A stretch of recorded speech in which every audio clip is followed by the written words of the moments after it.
Hey guys, welcome back to Sam's Project Bench. Now this is just going to be a quick update video. So I've been a little bit distracted from our current projects, being the patrol and the Jayco van. But I'll show you in a second why that is. If I figure out how to turn this camera around. So this is what I've been working on lately behind the scenes. As you can see, the yard has been torn apart, and that is where my new shed workshop area is going.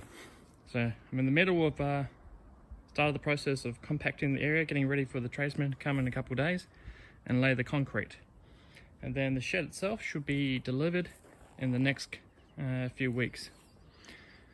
So this is what I'm doing. I'll check back in an hour or so and see what this area is looking like. Alright, update guys. So I've got the area all compacted and leveled as much as I can. The bloke's still got to come in the next couple of days, come in and get it as smooth as he needs for it. He's going to do all the footings and all the digging and the hard work himself, but the area itself is pretty well mostly prepared for him. The area was just fairly soft dirt to begin with.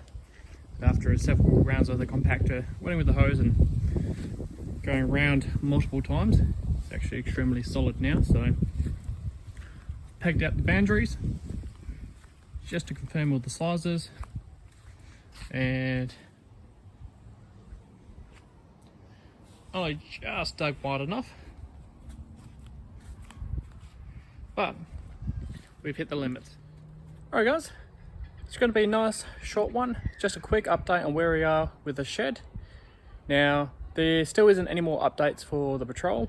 Unfortunately I haven't been working on it while I've been trying to organise the workshop and dealing with all the plans and trying to go through council. It's all quite a challenge, but we're getting through it. And looks like we're just a few weeks away from having a workshop to continue these builds. So stay tuned for that, and we'll see you next time on Sam's Project Bench.